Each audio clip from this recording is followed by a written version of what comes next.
بسم الله الرحمن الرحيم. اللهم صل على محمد وآل محمد.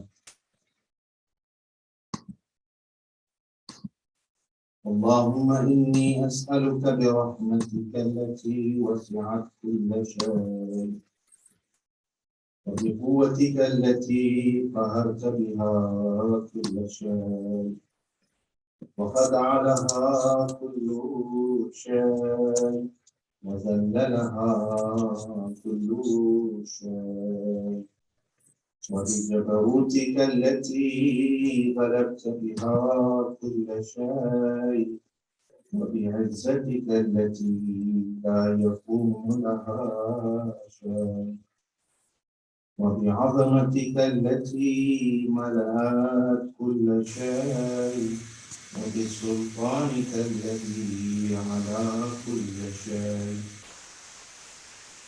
وبوجهك الباقي بعد فناء كل شيء وبأسمائك التي ملأت أركان كل شيء وبعلمك الذي أحاط بكل شيء وبنور وجهك الذي أضاء له كل شيء يا نور يا قدوس يا نور يا قدوس يا نور يا قدوس يا أول الأولين ويا آخر الآخرين. اللهم اغفر لي الذنوب التي تهتك العصام. اللهم اغفر لي الذنوب التي تنزل النقام. اللهم اغفر لي الذنوب التي تغير النعام. اللهم اغفر لي الذنوب التي تحبس الدعاء. اللهم اغفر لي الذنوب التي تنزل البلاء. اللهم اغفر لي الذنوب التي تقطع الرجاء. اللهم اغفر لي كل ذنب أذنبته وكل خطيئة أخطأتها. اللهم إني أتقرب إليك بذكرك وأستشفع بك إلى نفسك وأسألك بجودك وكرمك أن تدنيني من قربك وأن توزعني شكرك وأن تلهمني ذكرك.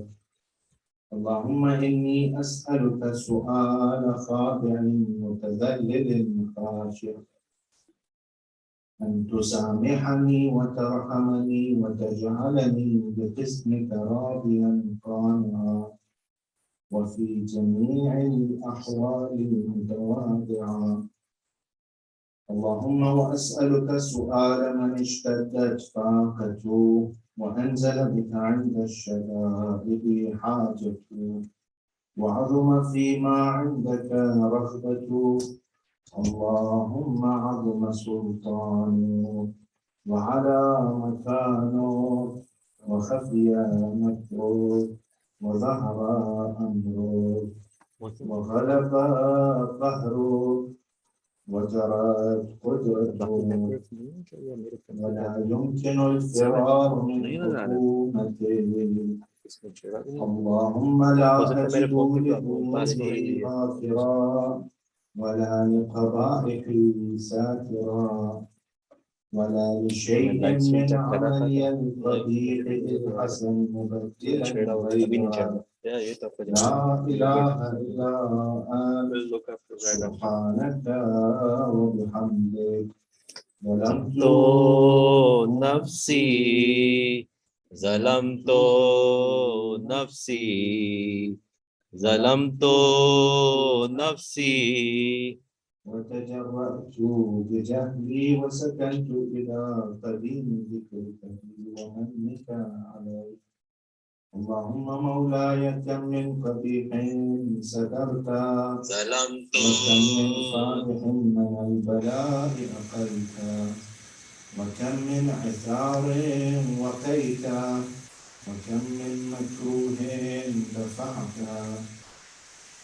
وكم من ثناء جميل لست أهلا له نشرت اللهم عظم بلائي وأفرط بي سوء حالي وقصرت بي أعمالي وقعدت بي أغلالي وحبسني عن نفعي بعد أملي وخدعتني الدنيا بغرورها ونفسي بخيانتها ومطالي يا سيدي فأسألك بعزتك ألا يحجب عنك دعائي سوء عملي وفعالي ولا تفضحني بخفي ما اطلعت عليه من سري ولا تعاجلني بالعقوبة على ما عملته في خلواتي من سوء فعلي وإساءتي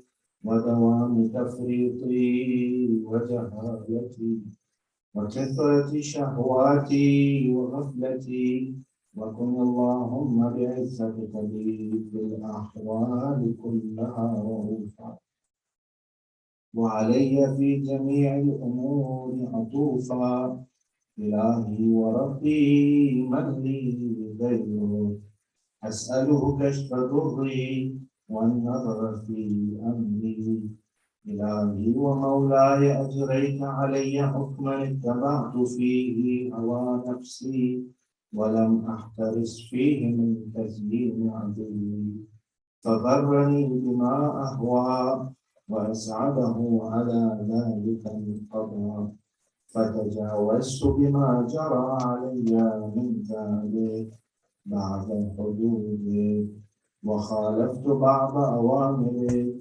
فلك الحجة علي في جميع ذلك ولا حجة لي فيما جرى علي فيه قضاء والزمن حكمك وبلاء وقد أتيتك يا إلهي بعد تقصيري وإسرافي على نفسي معتذرا نادما منكسرا مستقيلا مستغفرا منيبا مقرا مذعنا معترفا لا أجد مفرا مما كان مني ولا مفزعا أتوجه إليه في أمري غير قبولك عذري وإدخالك إياي في سعة ورحمتك اللهم فاقبل عذري وارحم شدة ضري وفكني من شدي وثاقي يا رب ارحم ضعف بدني يا رب ارحم ضعف بدني يا رب ارحم ضعف بدني ورقة جدي ودقة عظمي يا من بدأ خلقي وذكري وتربيتي وبري وتربيتي أبني لابتداء كرمك وسالف برك بي يا إلهي وسيدي وربي أتراك معذبي بالنار بعد توحيدك وبعد من طوى عليه قلبي من معرفتك ولهج به لساني من ذكرك واعتقده ضميري من حبك وبعد صدق اعترافي ودعائي خاضعا بربوبيتك هيهات أنت أكرم من أن تضيع من ربيت أو تبعد من أدنيت أو تشرد من آويت أو تسلم إلى البلاء من كفيته ورحمت وليت شعري يا سيدي وإلهي ومولاي أتسلط النار على وجوه خرت لعظمتك ساجدا وعلى ألسن نطقت بتوحيدك صامتا وبشكرك مادحا وعلى قلوب اعترفت بإلهيتك محققا، وعلى ضمائر حوت من العلم بك حتى صارت خاشعة، وعلى جوارح سعت إلى أوطان تعبدك طائعة، وأشارت باستغفارك مذعنا. ما هكذا الظن بك، ولا أخبرنا بفضلك عنك يا كريم يا رب، يا كريم يا رب، يا كريم يا رب. وأنت تعلم ضعفي عن قليل من بلاء الدنيا وعقوباتها، وما يجري فيها من المكاره على أهلها، على أن ذلك بلاء ومكروه، قليل مكشوف، يسير بقاء، قصير مدته. فكيف احتمال بلاء الآخرة وجليل وقوع المكاره فيها، وهو بلاء تطول مدته ويدوم مقامه ولا يخفف عن أهله، لأنه لا يكون إلا عن غضبك وانتقامك وسخطك، وهذا ما لا تقوم له السماوات والأرض. يا سيدي فكيف بي وأنا عبدك الضعيف الذليل الحقير المسكين المشتكي. يا إلهي وربي وسيدي ومولاي، لأي الأمور إليك أشكو، ولما منها أضج وأبكي، لأليم العذاب وشدتي، أم لطول البلاء ومدته.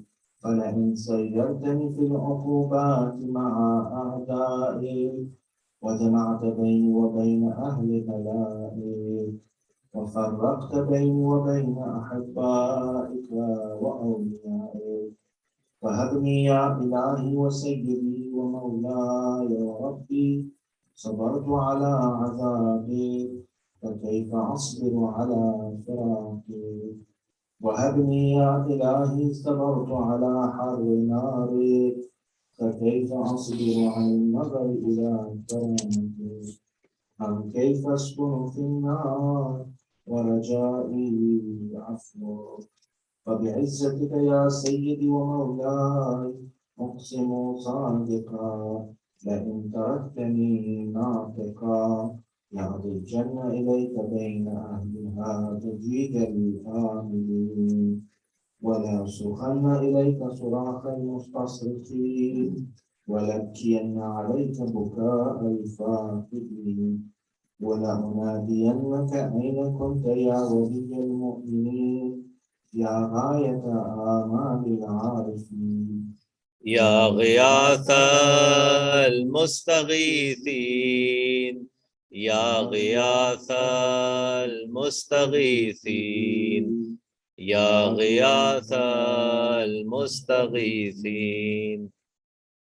ويا حبيب قلوب الصادقين، ويا إله العالمين، أفتراك سبحانك يا إلهي وبحمدك، تسمع فيها صوت عبد مسلم سجن فيها بمخالفته، وذاق طعم عذابها بمعصيته، وحبس بين أطباقها بجرمه وجريرته، وهو يضج إليك ضجيج مؤمل لرحمته، ويناديك بلسان أهل توحيده، ويتوسل إليك بربوبيته. يا مولاي فكيف يبقى في العذاب وهو يرجو ما سلف من حلمك ورأفتك ورحمتك؟ أم كيف تؤلمه النار وهو يأمل فضلك ورحمتك؟ أم كيف يحرقه لهيبها وأنت تسمع صوتا وترى مكانا؟ أم كيف يشتمل عليه زفيرها وأنت تعلم ضعفا أم كيف يتقلقل بين أطباقها وأنت تعلم صدقا أم كيف تزجره زبانيتها وهو يناديك يا رب أم كيف يرجو فضلك في عتقه منها فتتركه فيها هيهات ما ذلك الظن بك ولا المعروف من فضلك ولا مشبه لما عاملت به الموحدين من برك وإحسانك فباليقين أقطع لولا ما حكمت به من تعذيب جاحدي وقضيت به من إخلاد معاندي لجعلت النار كلها بردا وسلاما وما كان لأحد فيها مقرا ولا مقاما لكنك تقدست أسماؤك أقسمت أن تملأها من الكافرين من الجنة والناس أجمعين وأن تخلد فيها المعاندين وأن تجل ثناؤك قلت مبتدئا وتطولت بالإنعام متكرما أفمن كان مؤمنا كمن كان فاسقا لا يستوون إلهي وسيدي فأسألك بالقدرة التي ذكرتها وبالقضية التي حكمتها وحكمتها وغلبت من عليه أجريتها أن تهب لي في هذه الليلة وفي هذه الساعة كل جرم أجرمت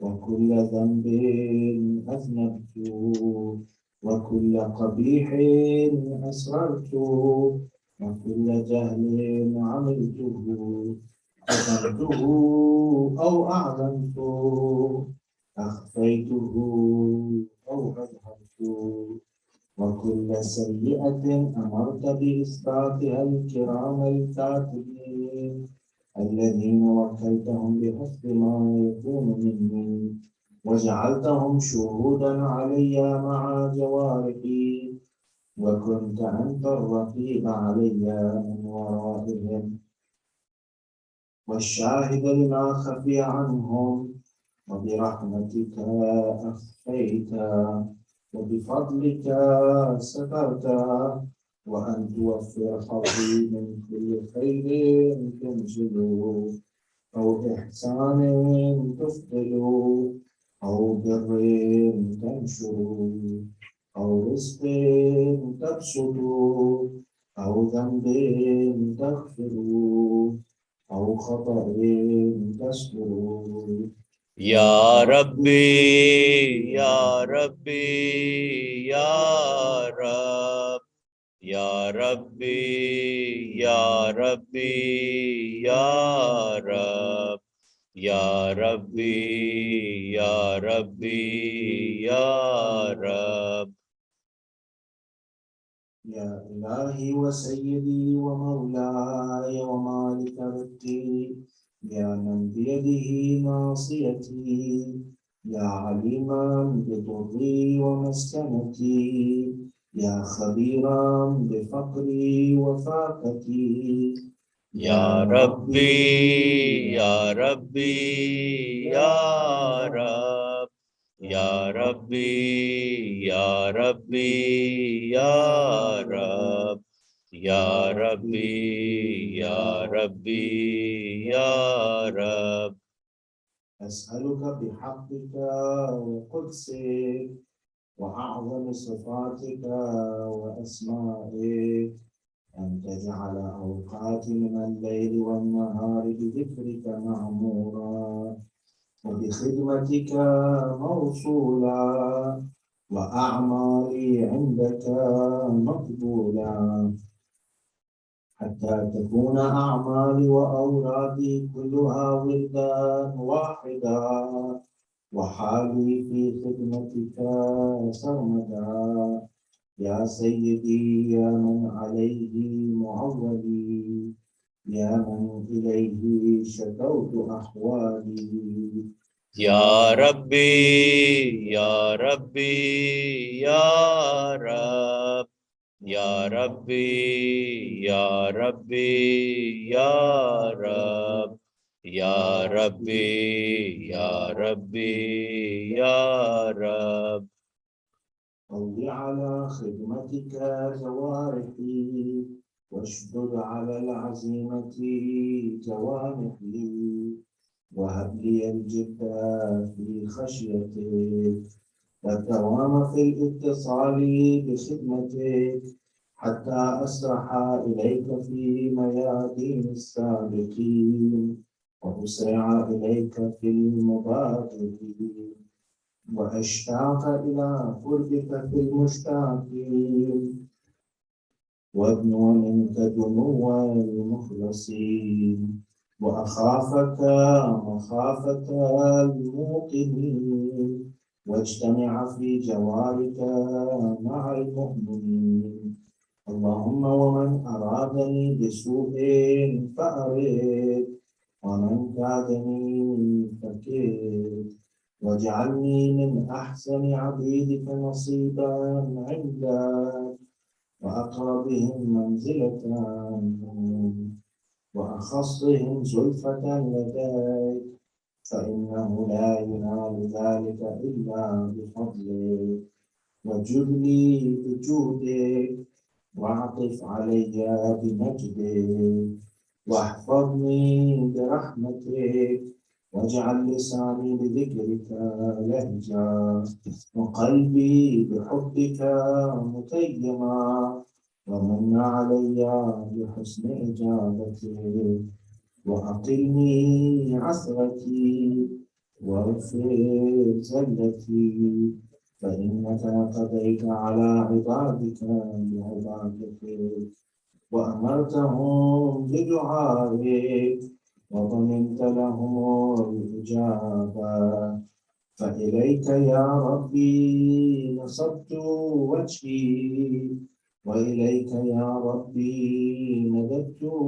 يدي وبعزتك استجب لي دعائي وبلغني مناي ولا تقطع من فضلك رجائي واكفني شر الجن والإنس من أعدائي يا سريع الرضا يا سريع الرضا يا سريع الرضا اغفر لمن لا يملك إلا الدعاء فإنك فعال لما تشاء يا من اسمه دواء وذكره شفاء وطاعته غنى ارحم الرأس ماله الرجاء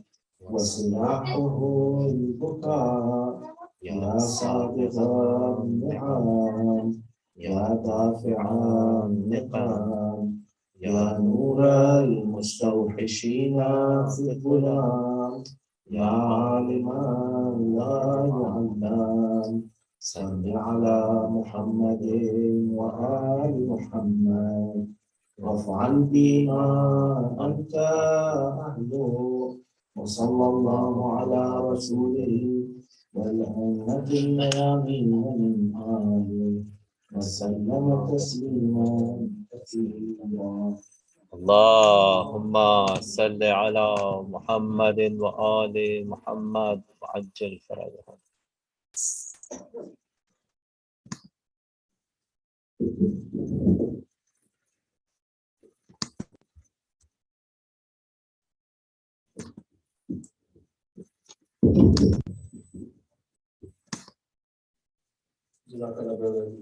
Please recite a nice salawat. اللهم صل على محمد. Now I invite Brother Mason Raza to recite As-Salam. Muhammad wa ali Muhammad Salawat.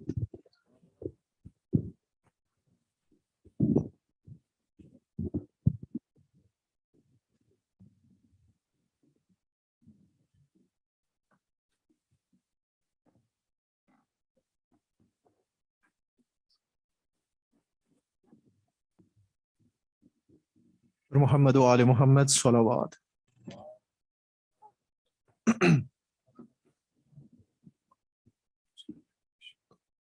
بسم اللہ الرحمن.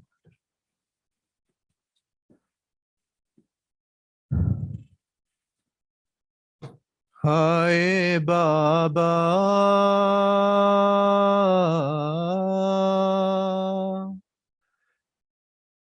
تیری زہرا پہ مصیبت کی گھڑی ہے. ہائے بابا تیری زہرا پہ مصیبت کی گھڑی ہے. کیسے دروازہ ہٹاؤں کیسے محسن کو بچاؤں سانس سینے میں رکی ہے. تیری زہرا پہ مصیبت کی گھڑی ہے. ہائے بابا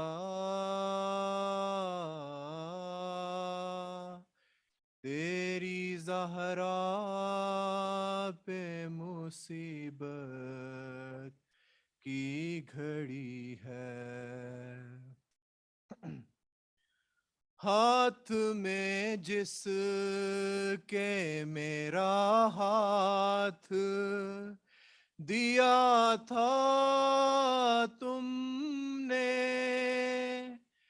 کہہ کے من کن تو جسے مولا کہا تھا تم نے. میں نے ہر موڑ پہ بابا ساتھ اس کا ہے نبھایا. ہاں میرا جرم یہی ہے. تیری زہرا پہ مصیبت کی گھڑی ہے. ہائے بابا تیری زہرا پہ مصیبت کی گھڑی ہے. تیری امت نے بنا دی ہے یہ حالت بابا. کوئی پسلی بھی نہیں میری سلامت بابا. سانس لیتی ہوں میں جس دم رکنے لگتا ہے میرا دم. صرف مرنے کی کمی ہے. تیری زہرا پہ مصیبت کی گھڑی ہے. ہائے بابا تیری زہرا پہ مصیبت کی گھڑی ہے. کبھی دربار میں پیشی کو بلاتے ہیں ہمیں کبھی دروازے پہ آ کے ستاتے ہیں ہمیں. میرے یہ پھول سے بچے پوچھتے ہیں یہی مجھ سے کیا خطا ہم سے ہوئی ہے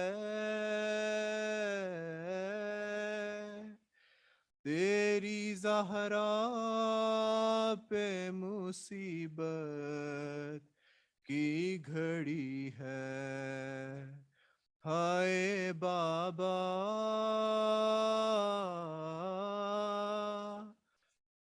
تیری زہرا پہ مصیبت کی گھڑی ہے شرم آتی ہے مجھے تم کو بتاؤں کیسے یہ تماچوں کے نشاں تم کو دکھاؤں کیسے تم نہ پہچان سکو گے دیکھ کر مجھ کو کہو گے کیا میری زہرا یہی ہے تیری زہرا پہ مصیبت کی گھڑی ہے ہائے بابا تیری زہرا پہ مصیبت کی گھڑی ہے یہ اذیت یہ خاموشی نہیں دیکھی جاتی مجھ سے تنہائی علی کی نہیں دیکھی جاتی تیرا پیغام سنانے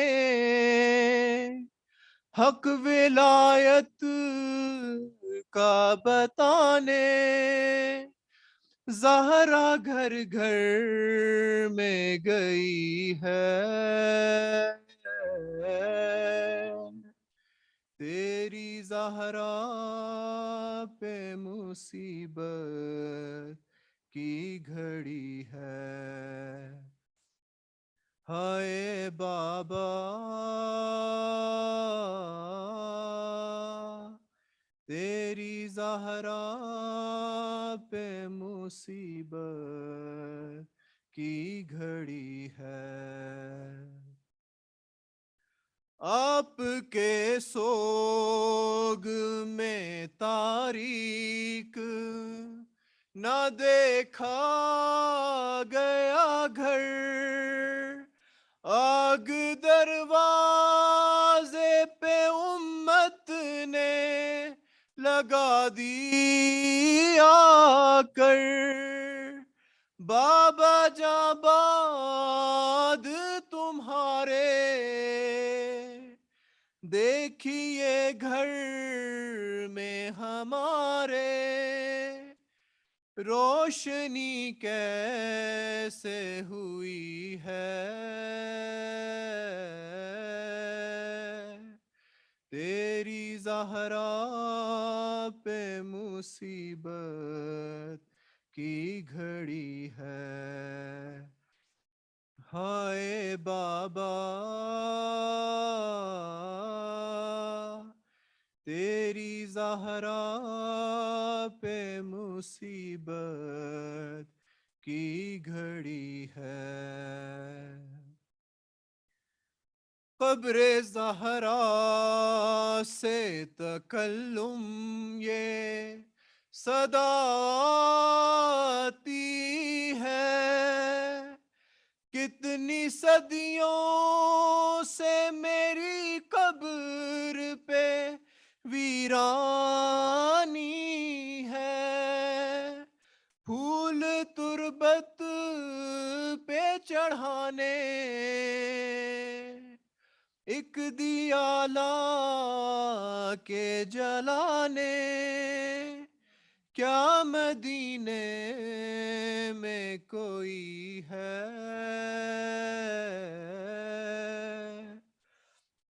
تیری زہرا پہ مصیبت کی گھڑی ہے ہائے بابا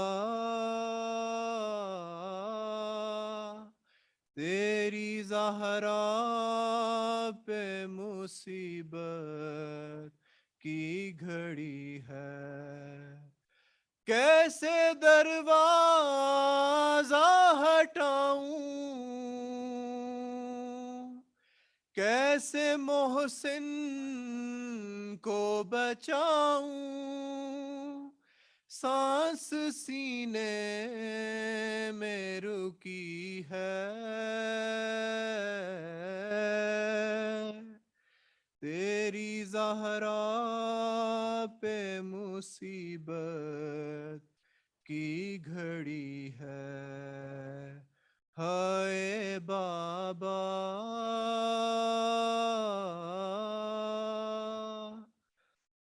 تیری زہرا پہ مصیبت کی گھڑی ہے پر محمد وآل محمد صلوات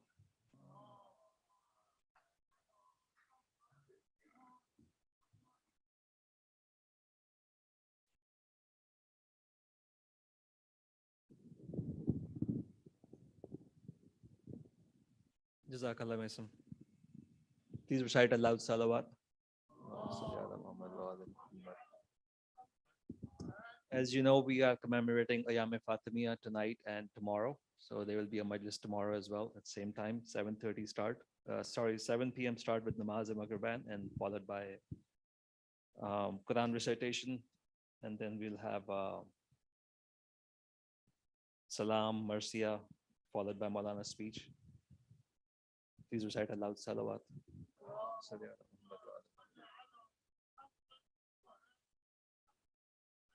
Tonight's sponsors are Brother Mahdi Sayyid and Sister Farheen Sayyid, Farheen Mahdi, and they have requested Fatiha for their marhumeen.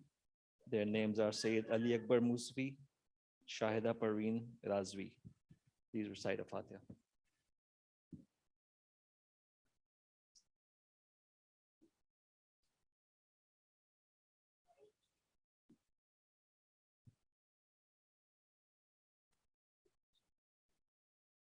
Muhammad wa ala Muhammad salawat.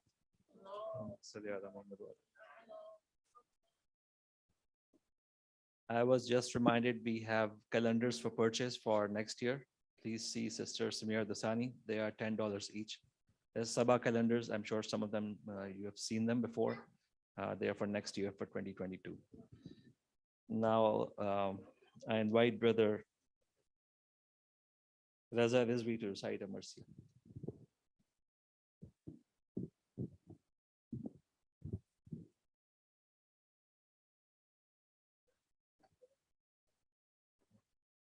پر محمد وآل محمد صلوات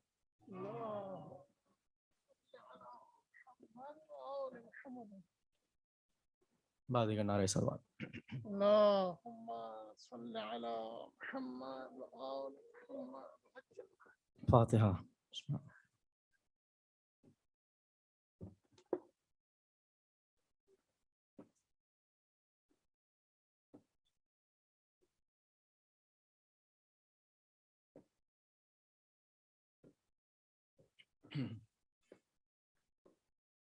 مہرے سے پہرے زو شرافت ہے فاطمہ شرح کتاب عصمت و عفت ہے فاطمہ مفتاح باب گلشن جنت ہے فاطمہ نور خدا وہ آیا رحمت ہے فاطمہ نور خدا وہ آیا رحمت ہے فات رتبے میں وہ زنانے دو عالم کا فخر ہے حوا کا افتخار ہے مریم کا فخر حوا کا افتخار ہے مریم کا فخر اللہ رے فاطمہ کی بزرگی زہیشر بابا ملا تو فخر رسولان ماس شوہر ملا امیر عرب اور شہین اللہ نے حسین و حسن سے دیے اللہ نے حسین و حسن سے دیے دونوں امام خلق کے حاجت روا ہوئے مشکل کشا کے بیٹے بھی مشکل کشا ہوئے مشکل کشا کے بیٹے بھی مشکل کشا وہ فاطمہ کے جو ہے سراپا خدا کن پر تو ہے جس کے چہرے اقدس کا شام میں تو گر حور اس کو کہیے تو ہے عقل کا قصور اس کے قدم کی خاک ہے سرما برائے ہو اس کے قدم کی خاک ہے سرما برائے کس کو ملا یہ رتبہ اعلیٰ جہان میں بھیجی خدا نے آیا تطہیر شان بھیجی خدا نے آیا تطہیر شان جس پر یہ کبریا کی عنایت ہو یہ کر اس پر قلیل عمر میں کیا کیا ہوئے دنیا سے کچھ کر گئے جب سرور اس فاقہ کش پہ ٹوٹ پڑا کوہ درد و غم اس فاقہ کش پہ ٹوٹ پڑا کوہ درد محبوب کبریا سا پیدر گھر سے اٹھ گیا سایہ تھا جس کا سر پہ وہی سر سے اٹھ سایہ تھا جس کا سر پہ وہی سر سے اٹھ اس صدمے پر بھی در پائے ایزا تھے لیکن باغ فدق سے واجو ٹھکانا نہ تھا مسجد میں خط سند کا گئی لے کے وہ حزین اس کو دیا جواب کہ تیرا یہ حق نہیں اس کو دیا جواب کہ تیرا یہ حق بس چل سکا نہ زوجے شیر غلاق پرزے کیا نوشتہ رسالت پناہ پرزے کیا نوشتہ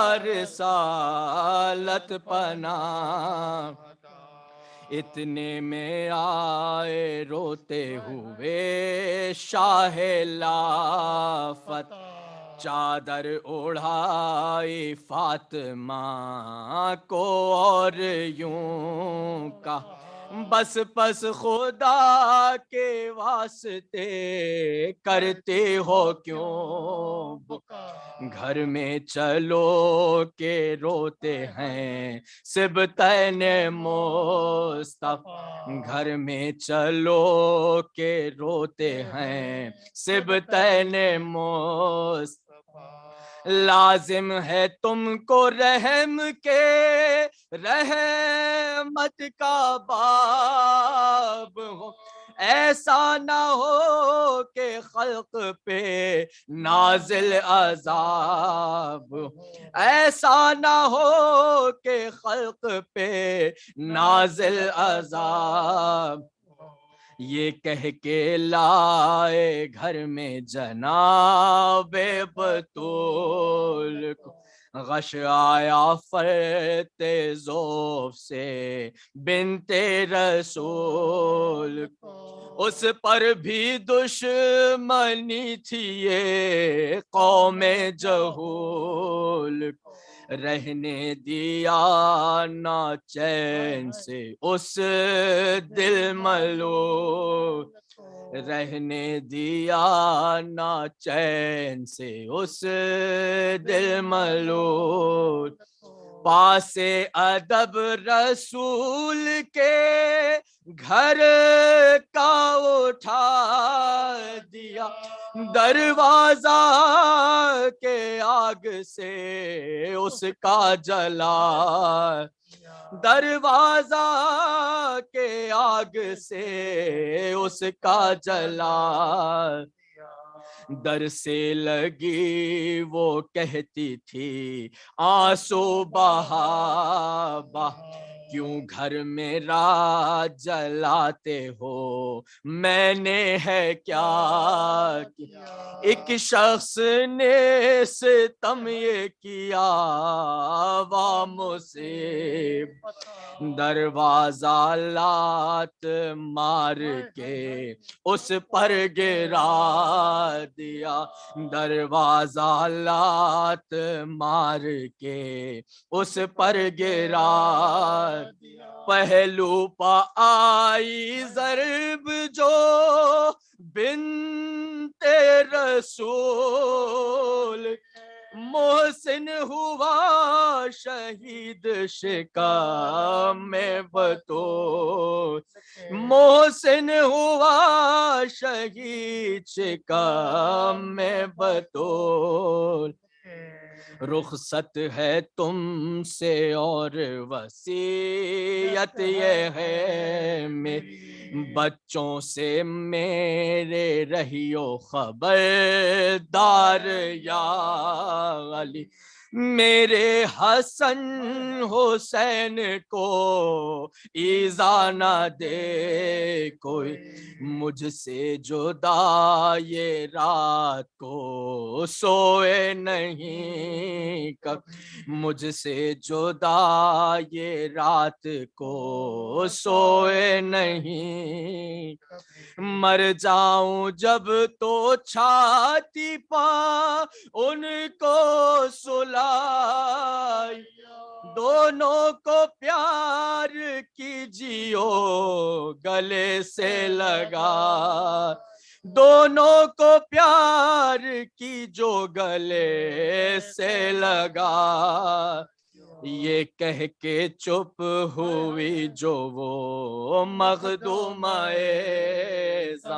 زینب یہ بولی فضہ سے با چشم خون کچھ کہتے کہتے ہو گئی خاموش مج آئی صدائے احمد مختار ناک آئی صدائے احمد مختار ناک چھوڑا جہان فانی کو بنت رسول نے सफ मातमी बिछाओ कज़ा के बतौल सफ मातमी बिछाओ कज़ा के बतौल ने महरे से पहरे जो शराफत है फातिमा मोहम्मद व आले मोहम्मद सल्लल्लाहु اللهم صل على محمد.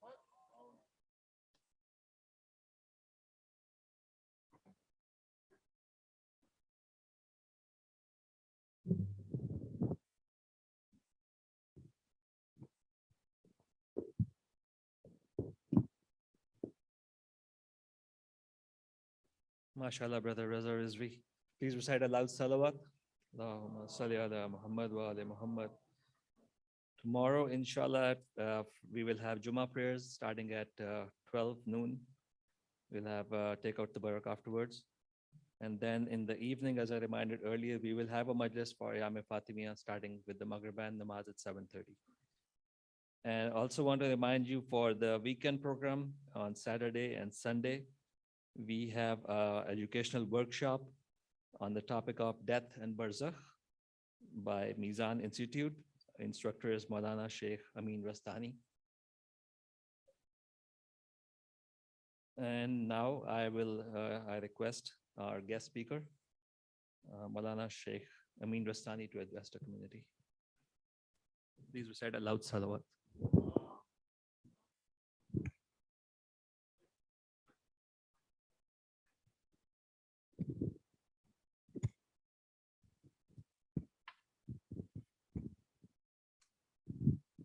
Wherever you feel comfortable.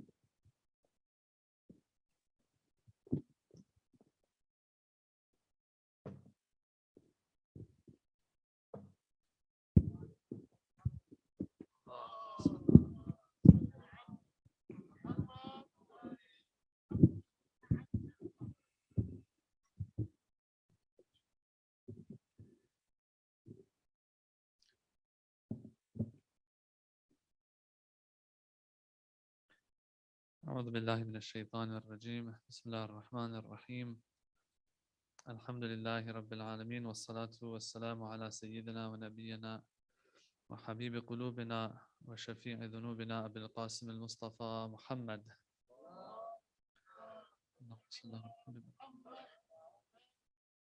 وعلى أهل بيته الطيبين الطاهرين واللعن الدائم على أعدائهم أجمعين. My condolences on the arrival of these nights of gham and sadness for the passing of the beloved daughter of the Holy Prophet Muhammad sallallahu alaihi wa alihi.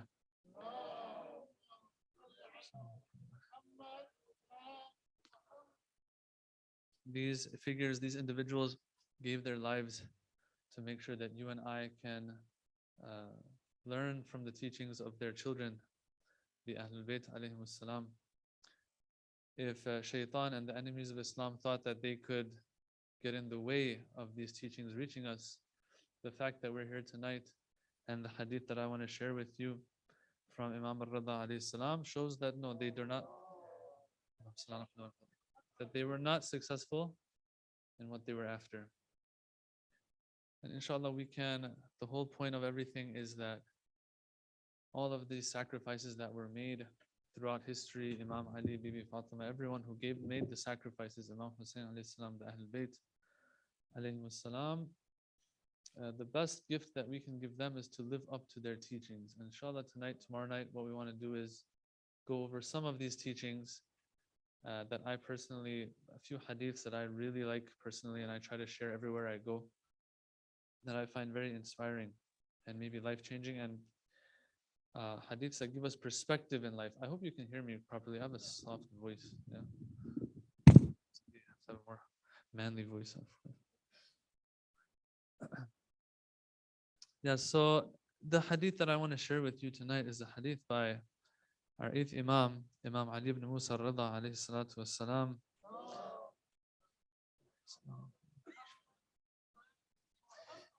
In which it starts like this. He starts like this. He says that the aql of a Muslim individual is not complete until there are 10 things that this person has and embodies. 10 things. This is different than, have these 10 things, you go to Jannah, have these 10 things, this happens, that happens. He says, look, if I want to tell that someone is following our teachings properly, yes, and has got it right, has the right perspective of things, these 10 should be there. Now, doesn't mean that if some of these 10 are not there, that I've totally missed the target. But it shows that there's some work that needs to be done still. That's what the life that Allah has given us is for. You don't achieve things overnight. Yeah, but it's easier to achieve what you're supposed to achieve if you know at least what the goal is, what the end result is supposed to look like, right? All these motivational videos you find on YouTube, what are they there for? What are they there for? They show you the final product of this entrepreneur, that bodybuilder, this athlete, and so on, right? When you see the final product, you're motivated at least. You at least know in which direction you're supposed to head. Yeah. And so that's the point of these hadiths, I would say. So I want you to remember that he's saying that the aql, the intellect of a person is not complete until these 10 are there. It shows that they've got it right. Okay. Sometimes as Muslims, we're Muslims, but we haven't gotten it right. Why? Because when we look at the way we're living our lives, the way we are, the way we react to things, it shows that no. If I open up that person's mind right now, open up that person's heart right now, they haven't gotten it right still. Okay. Very basic things, I would say. And then I want us to also pay attention to how many of these things in this day and age, especially that we're in, people are lacking. All right. We'll get there, inshallah. So recite a salawat, please.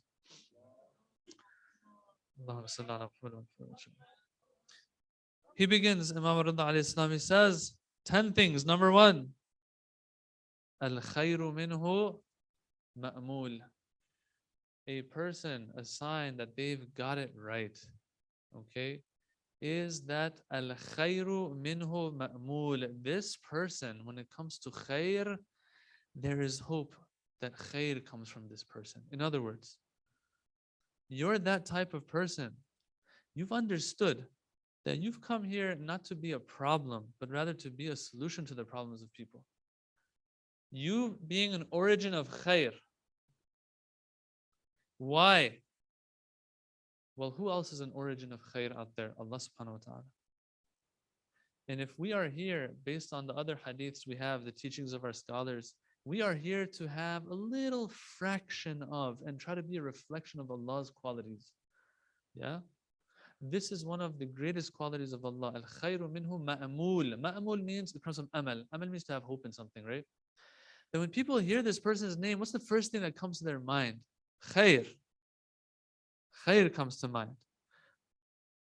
This is just like how Allah is. We have in the dua of Rajab, that famous dua, Ya man arjuhu.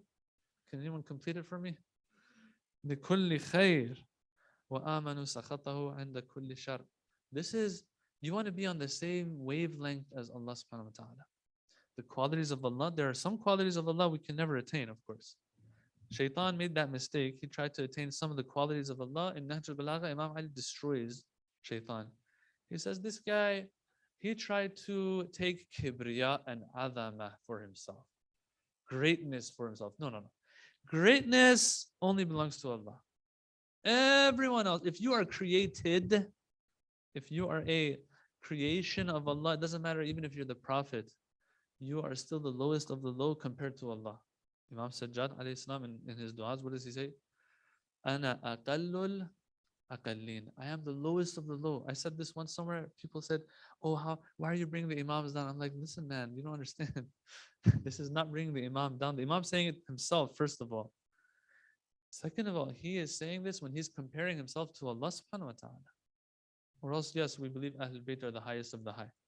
But compared to Allah, the lowest of the low. So when it comes to adama, greatness, we all have to understand there's no way we can have any greatness at all compared to Allah. But other than that, Allah is all the one who is the most generous. Yes, the one who forgives, the one who overlooks. All these qualities, we're trying to be on that same wavelength. Ya man arjuhu likulli khair. Oh, the one who, when it comes to any khair and good, I have hope in him. Oh Allah. We say this in Rajab every day after Salat, right? It's mustahab to say it after Fajr, Dhuhr, Asr, Maghrib, Isha. This is a good thing we have back home. I've noticed out here we don't do this. They do this dua maybe once a day. No, it's supposed to be said after every Salat in the month of Rajab. Ya man arjuhu likulli khair. Here Imam al-Rida says, al khairu minhu ma'mul. This person has understood that I am here for khair. And so I will try to be the origin of khair, to the point where it is expected of me. People have gotten used to seeing khair from me when my name is mentioned. Now, at the same time, we don't want to fool ourselves either and say, you know what? I want to reach a point where whenever my name is mentioned anywhere, people remember khair. Don't worry about that part. Shaitan will even sometimes seep in from here and fool us in this way. And before you know it, we're doing it for the people and not for Allah. No, you're doing it for Allah. And naturally, yes, people will have this expectation of you. Now, what is the flip side of this now? You don't want to be the one who, Imam al-Radha continues to say, Ash-sharru minhu ma'mun. Number 2. So you see what he's doing with the words here. The Imam is, they were the pinnacles of eloquence, right? Al-khayru minhu ma'mul. Ash-sharru minhu ma'mun, with a nun. It comes from aman and amniya, safety. He says, at the same time, number 2, sign that someone's figured things out. They're not going to ruin their akhirah over nothing. How do I know that? Because this person is not a person that people will expect shar to come from them. Shar meaning evil, bad. Yeah? When their name is mentioned, when people speak about them, they're not worried that this person, their shar is going to come to them. Now, I say this all the time. Don't be that person in the community and in the center that whenever people are thinking about that person, remembering that person, they're like, man, this guy, like, don't be the person who is the loudest in the center or in the community. I don't know. Sometimes you feel like some people, I've seen this true story. Like they're getting closer to Allah by being the nuisance, but by being the one who's always causing problems and questioning everything. Make things flow. Don't be the thorn on the flower. Be the flower. Every time this person is around, everyone has to navigate this person. I'll tell you a funny story. It's funny. I'm expecting you to laugh after it. You know why? I was speaking once in a community that I knew the people pretty well, and I knew that one person, that one brother. They have good intentions, of course, probably. No one's questioning intentions, but this person, everyone runs away from them. Okay? So in the lecture, I noticed he's sitting in the back. I was like, you know, that's a good, and the topic was relevant too. So I was like, let me speak about this a little bit. I was like, people, don't be that person, the loud one in the center, the one that everyone's afraid of, the one that they have to be careful that this person doesn't hurt them, doesn't hurt their reputation, doesn't speak behind them, in front of them. Heck, they don't even speak behind you anymore. They speak right in front of you, destroy you in front of you. I said all of this, right? After the lecture, I came down. And so, you know, they come and they say salam. Everybody says salam. This brother came up to me and said, good lecture. These people have to hear this. I said, really? I mean, I didn't say anything to him, but I'm looking at myself. I'm like, man, you are so horrible at what you do. Because I said all of this for this one person. And this one person is turning around and saying, yeah, these people have to hear it. So I want to add to what I said earlier. Don't be the person who is like this and doesn't even know it. And that's even worse. Yeah? This is a multifold jahil that this person might have. We seek refuge in Allah. So if that's a characteristic of Allah, that khair is, there's always hope in khair coming from them, then what is the characteristic of shaitan? That shar is always coming from him. Yeah, we want to be as far away from our enemy and not bearing any of his qualities. This is the quality of shaitan, that shar only comes from him. Why is his name Shaitan? You think his name is Shaitan? His name's not Shaitan. What's his name? Iblis, poor guy. I don't feel too sorry for him, but yeah, poor guy. At least his name is changed to Shaitan. What does Shaitan come from? It comes from the word Shaitana. Being a nuisance, being a problem. Right? And so this second one is a sign, is also a sign that a person's got it right. Because sometimes you do khair, but shar also comes out of you as well. So the Imam is making it clear, look, you figure things out in life when khair is coming from you and shar doesn't.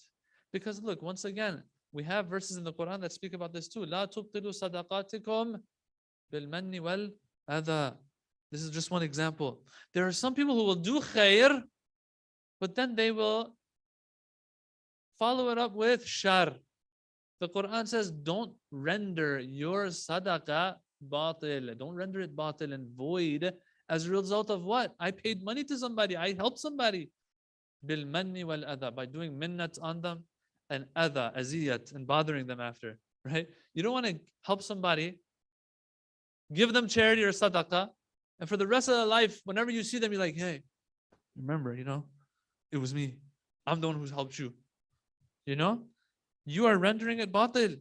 So shar and khair, they don't get along. You want to try your best, inshallah, us, if we figured things out properly and our aql is working properly, then look, I'm not going to ruin my khair with shar either. Yeah, so if we are, then we have to inshallah work on that.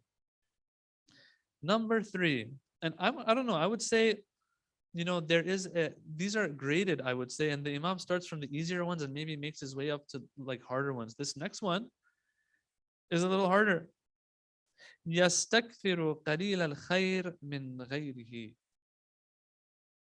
And this person, they will consider any khair that comes from others as great. يَسْتَكْثِرُ means they consider it kathir. Yes, we know what kasir means, right? Kathir means great, a lot, abundant.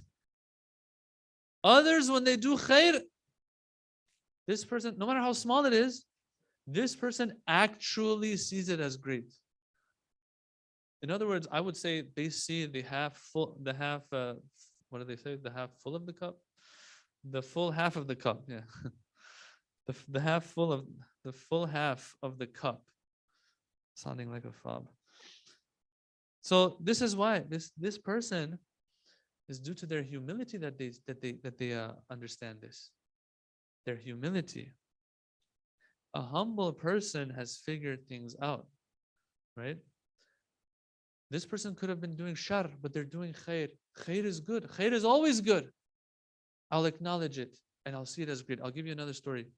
I was walking in the streets of Qom years ago, and one of these ulama, which is he's a national figure, like everyone knows him. He's on TV all the time, right? He's walking in Qom, but in Qom you see people that look like me a lot, so you might miss them if they're a famous face, And so I noticed him in the street, and so I was like, "Wow, look, it's him, Sayyid so and so." And so we passed by each other. As we were passing by, I said, "Salam alaikum." That's all I said. It's nothing, not a big deal. I didn't do anything big here, This person, although he's like a person that millions watch on TV and everyone knows how spiritual he is, he doesn't have to really receive me very well. But what happens is, as I'm passing by and I just say Salaam alaikum, this person stops in his tracks, turns to me completely, wa alaikum assalam wa rahmatullah. I was like, whoa, is he talking to me? Who's he talking to? Is there some angel here? I'm not seeing no angel, but I don't deserve such attention by someone who's this renowned.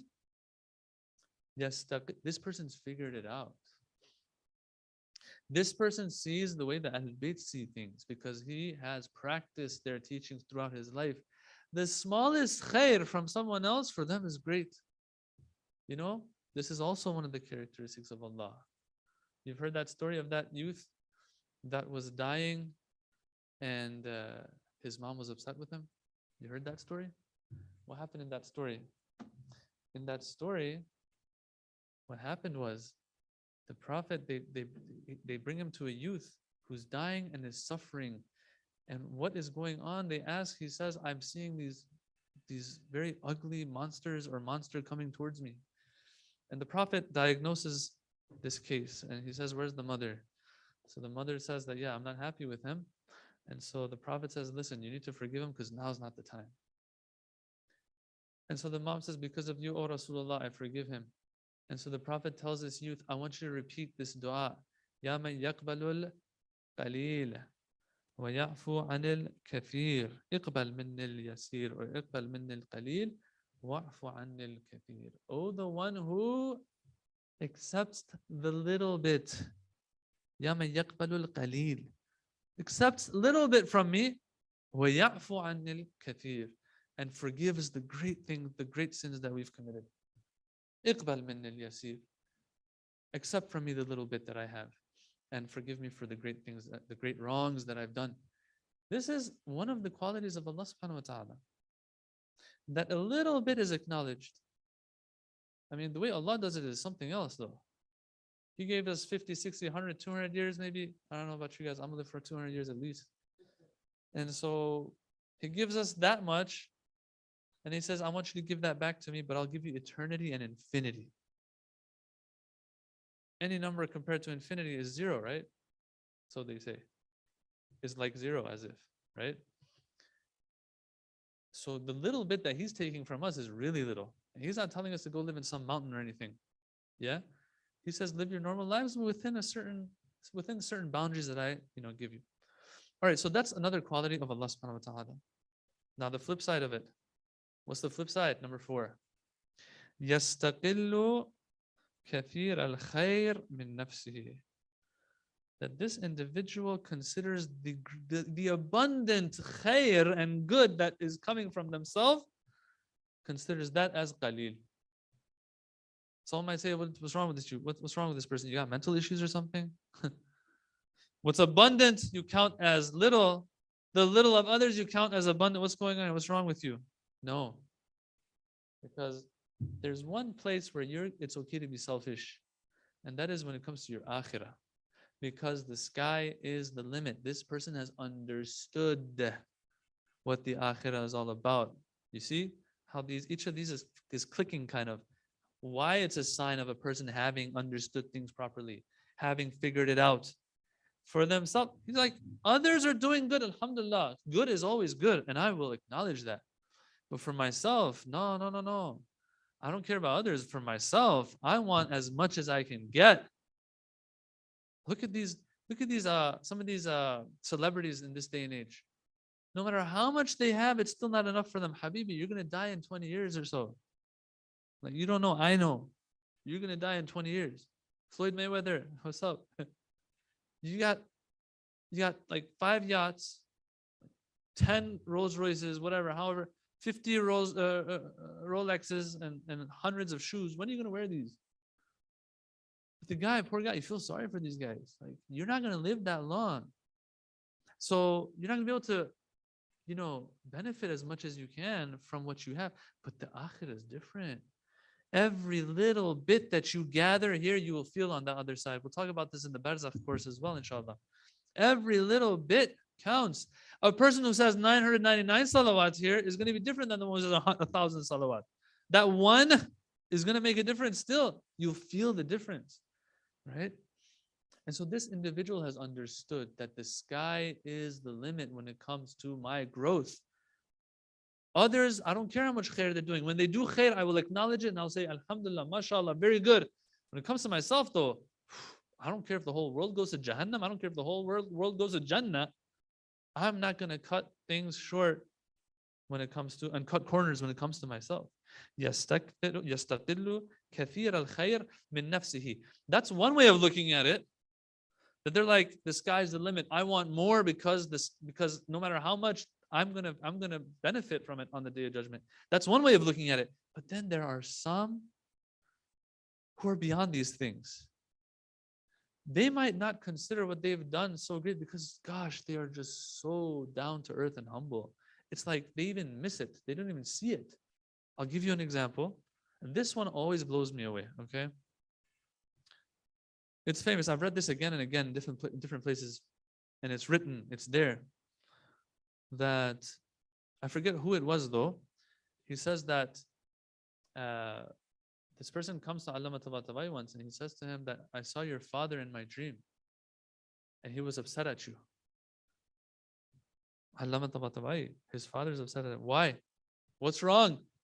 He says that Muhammad Hussein wrote this tafsir of Al-Mizan but didn't send any of its sawab to me.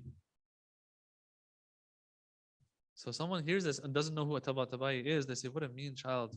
He does khair and doesn't send any of it for his father. That's very mean.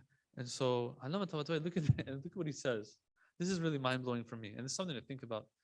He says, oh, I didn't know that there was any sawab in this al-mizan that I'm doing.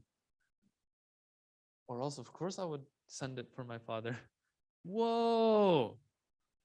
So I'm trying to figure out then what is sawab for this person.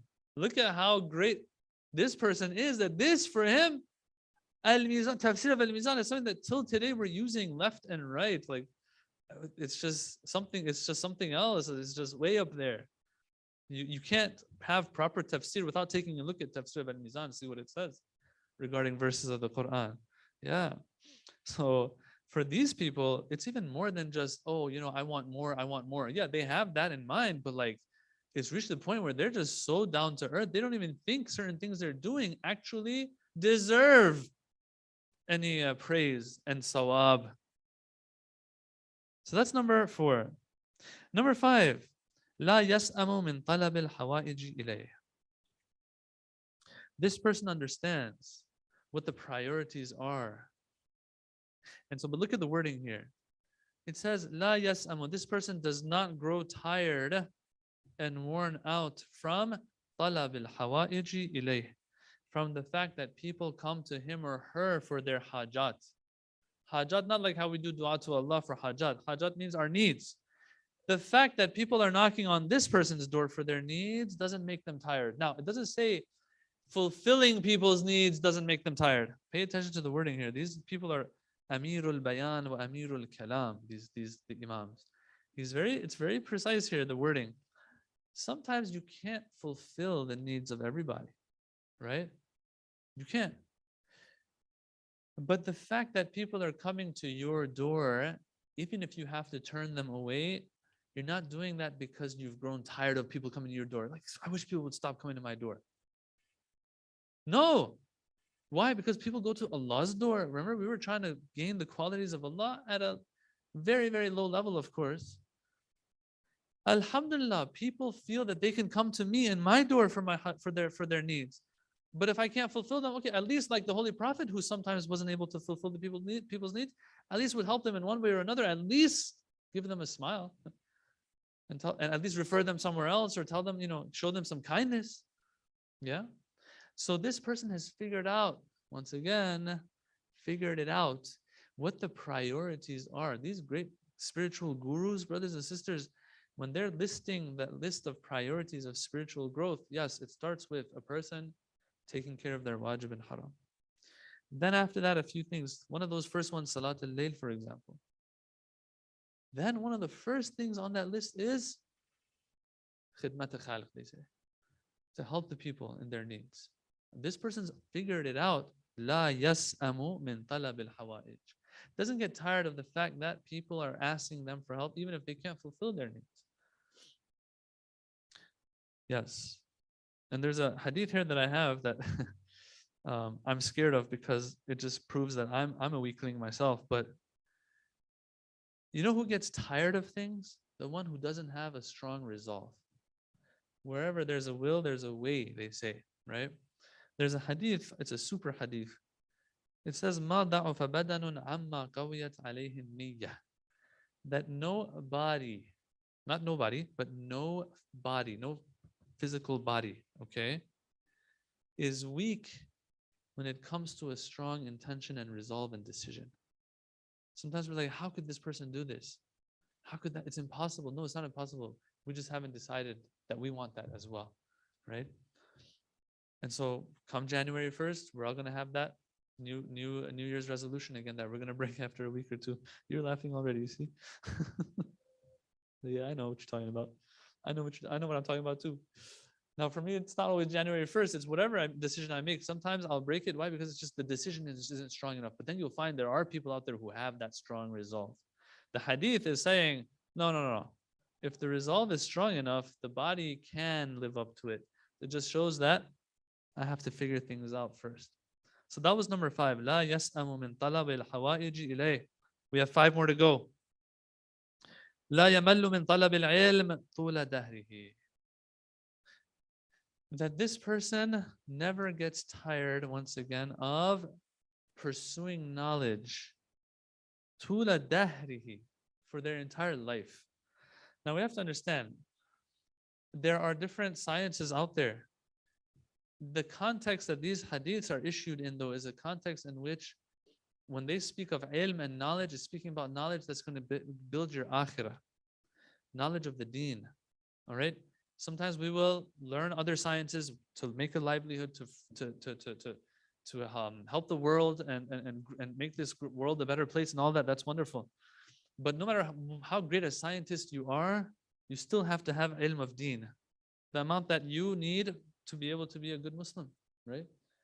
And so the more knowledge one gains, and alhamdulillah, in this day and age, according to, as Ayatollah Jawadi Amudi, he says that it is scattered all over the place. We just need people to go and pick it up. You know, sometimes you walk into a room, it's empty. Sometimes you walk into a room, there's diamonds scattered everywhere. Bismillah, just pick them up.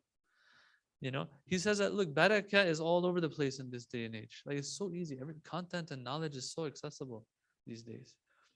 There's no excuse anymore, really, for a person, no matter what their job is, to have religious knowledge as well. The deeper the knowledge goes with religion, yes, the better things are going to be, both when it comes to one's worship, when it comes to one feeling confident about their religion not being prone to shakiness and it being lost over the simplest questions and challenges put their way. Yes. So this hadith here, the Imam is saying, a person who's figured out how important akhirah is, how much knowledge of the deen can protect you for your dunya and your akhirah, you are going to be pursuing this knowledge from cradle to the grave. Yeah. Ayatollah Jawadi, he says, especially about scholars, he says, we don't graduate from the Hawza. Anyone who says, I graduated from Hawza, then they don't know what they're talking about, because this is a lifelong pursuit that will continue. The problem is that today, brothers and sisters, we don't read anymore. We need to start reading a little bit. Yes, there's a lot of lectures out there, but it's reaching a point where the margin for error is becoming narrower and narrower, because our kids are asking questions now. All right, kids that are in the program right now, hold your ears for a second. I want to talk to mom and dad. They are asking questions. Oh, really? Is this the case? Well, where did you find this? Where does it say this? And before you know it, the only resource we have is a lecture. Yes, the lectures are great. They are a good starting point, I would say. But they're a good starting point for me to research more sometimes and figure things out. The lectures are the ones that get us motivated. Yeah, especially the ones that, I see as some of our brothers and sisters, the very energetic, motivational ones. Yeah. One time I was watching a lecture. I didn't know what he was saying because it was in Urdu. Right. But you guys you have fiery lectures. In Iran, it's different. The more relaxed you speak, I don't know, I'm putting you guys to sleep right now with my tone, probably. I'm sorry, right? It's a Thursday night. You're probably coming from work. And so I apologize if I sound a little, but this is just how it is in Iran. This is how we speak, okay? But I noticed that for you guys, it's more fiery. No puns intended, just like the food that you have, the fiery food. All right. So I was watching this Maulana speak, and he's a renowned speaker, and I didn't understand what he's saying, but all I knew is he's going up, climaxing, da da da da da da da da. Everyone's like, wow.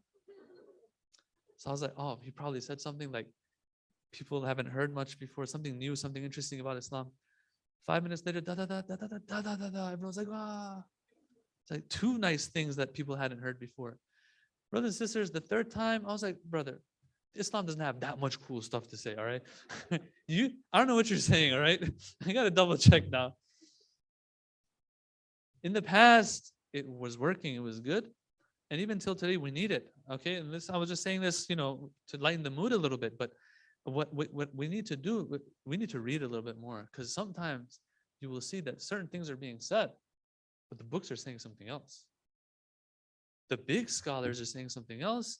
The other ones are saying something. And so it's okay until questions start getting asked. I gave a lecture once somewhere because I had seen with my own two eyes how people were going away from Shiism in university, for example, or other places. Going away from Shiism, why? Because certain questions are not being answered. And you're just telling them, no, you can't ask this question. Bismillah, this question is being asked. Brothers and sisters, I want to talk about this topic and answer it. All right. And it's a very touchy subject. And I'm not going to say what it was, because back then I was new to the game. I didn't know. Simple me, I started talking about it. And you see frowns on people's faces. And when I talked about it, I was actually giving answers so that these people have answers to fight back. I wasn't questioning anything. Just the mere fact, though, that I was speaking about a certain subject even was enough to get me in trouble. Yeah, but I'll see when your kids or your kids' kids are turning Sunni. We'll talk then, if you really care about being Shia. Okay? I don't have any hate for the Sunni school of thought, but I would want my kids to remain Shia, just like how the Sunni would want their kid to remain Sunni. So we better back what we say. But the problem is, we don't read anymore. Or we're not willing to listen to someone who reads. Yeah? There's a lot going on in this day and age. I don't have time to get into it. Yeah. Some people go overboard with the reading and the questioning and all of that. That is also becoming an issue. But all in all, we got problems left and right. I think the best way to secure things is for us ourselves to do the research, and inshallah, Allah will bless that research. And we'll come to the conclusions we need to come to. Yeah. Number 6. Moving on to number 7. Al-faqru fillah ahabbu ilayhi min al-ghina. One who has figured it out. Akhirah over dunya.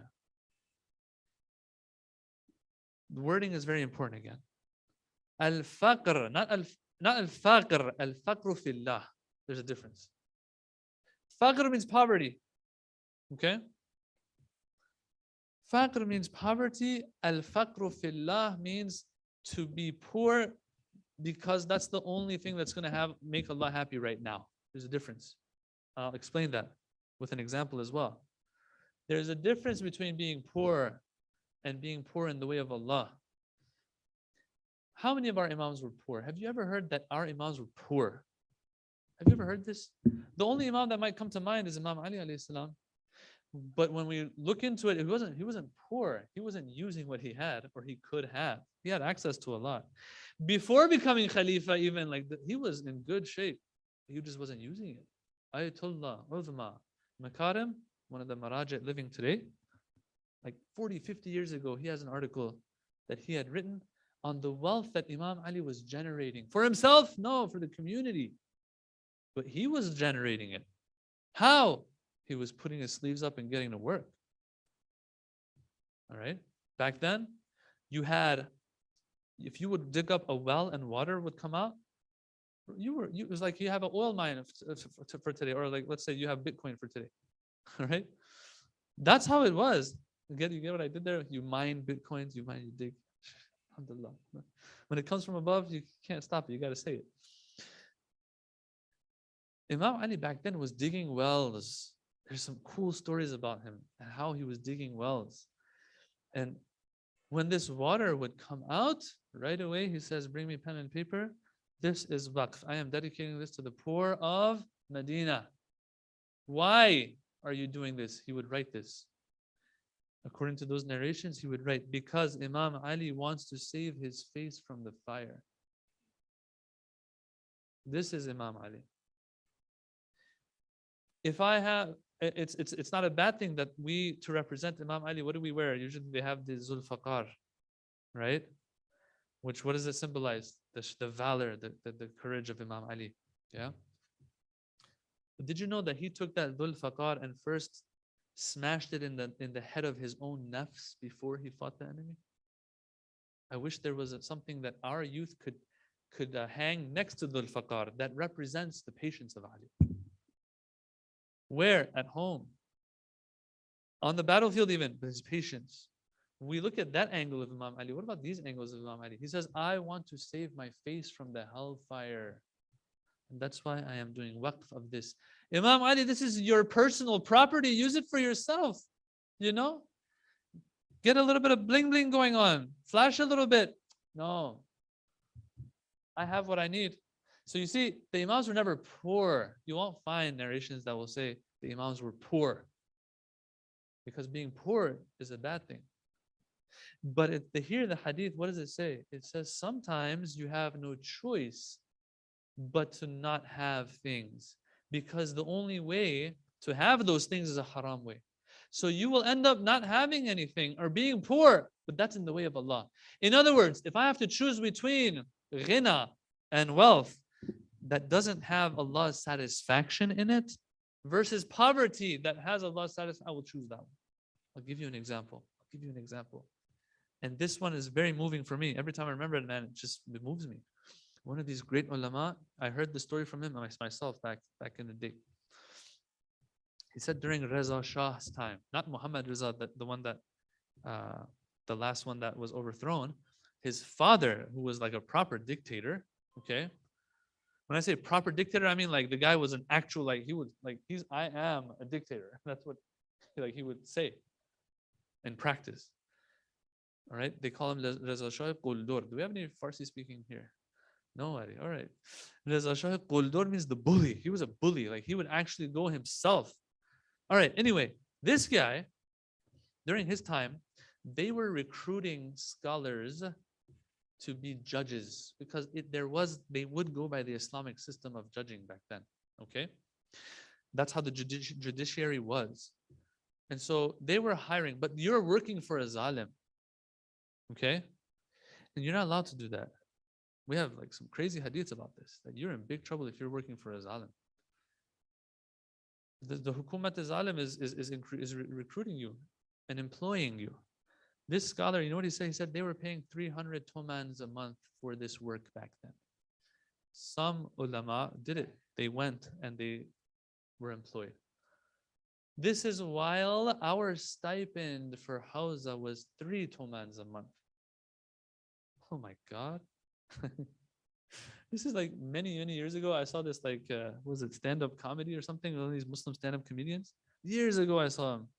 He was talking about how, they have their little things they do on stage, right? He's like, yeah, they told me like they were hiring people to act in a movie, and they're like, oh, you're Muslim. We want someone, to have to play a part as a person who, is an extremist, right?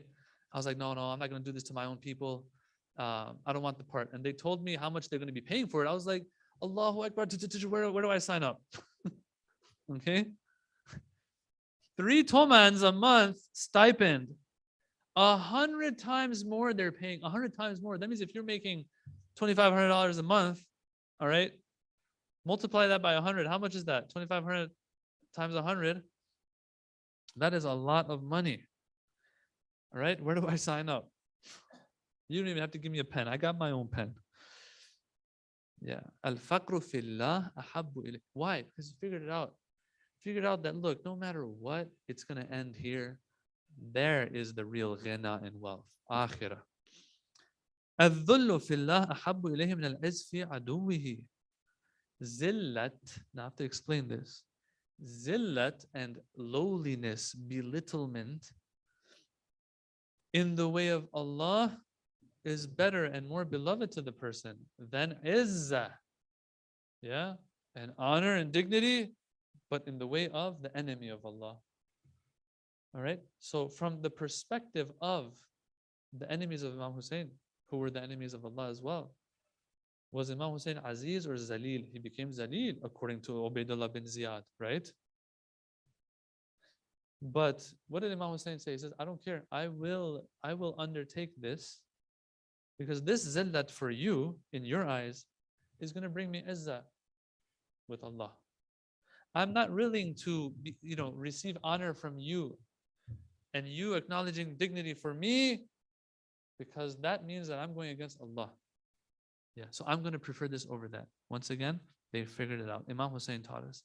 And so he says, Hayhat min al-dhillah. إيهات من الذلة. ذلة. This dhillah that you think is dhillah, no, it's not going to be dhillah. I'm not going to come give you bay'ah. And Allah turns the tables. Before you know it, Yazid is cursing Ubaidullah. Until today, everyone curses all of them, right? Yazid, when Bibi Zainab and all of them went to Sham, before you know it, Yazid's all of a sudden, he's like, he's upset that this happened. Of course, he's not upset, but he has to show that he's upset. Why? Because Allah brought izzah. And he's now cursing Ubaidullah. I didn't want this to happen. You lie. You wanted this to happen. You know you wanted this to happen. But you have no choice but to bring yourself down like this. Yes. So this person has figured it out that in the akhirah, and as a matter of fact, in the dunya even, Allah will give izzah. فَإِنَّ لِلَّهِ الْعِزَّةُ جَمِيعًا, the Quran says. فَلِلَّهِ الْعِزَّةُ جَمِيعًا. All izzah actually belongs to Allah. Don't think by giving in to this peer pressure and the bullying and all of that, that this is going to bring you izzah. No, sometimes, yeah, you're bullied, you have no choice. That's a different story. Sometimes you get yourself close to the losers in school, for example. Why? Because you're like, I want to be cool like them. Coolness, aka izzah, belongs to Allah. He'll give it to you when the time is right, if you do your part. Yes.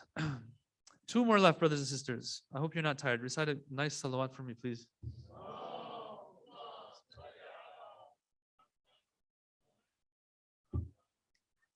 We want to rub Shaitan's face in the dirt and say, you thought that after Fatimiyya, 1400 years ago, that these teachings weren't going to reach us. Here we are learning these things that the Imams wanted us to learn. Number 9 has to do with social media. Al-khumul ashha ilayhi min ash-shuhra. All right, so you know what shahwat means, right? It says carnal desires and pleasures that a person's after, right? When you take pleasure in something, that is shahwa. Ashha means more pleasurable. Pleasurable, not important, this or that. Pleasurable. This is very important because it gives you perspective and just shows you how far away we are today from what really matters in the eyes of Ahlul Bayt. All right? Al-khumul means to be unknown. It says a person who's figured it out. For them, being unknown is more pleasurable than shuhra and fame. OMG. Where does that put us in the selfie age? Huh? I don't know what we're doing. Now, if that non-Muslim or whoever it is that doesn't have access to these lofty teachings of Quran and Ahlul Bayt, okay, I can understand for them. But bro, 100,000 likes on your picture ain't gonna get you a lollipop in Jannah. What are we doing? What are we doing? As a matter of fact, sometimes it's gonna ruin our akhirah. Like the guy's praying and he's taking a selfie of himself. You know?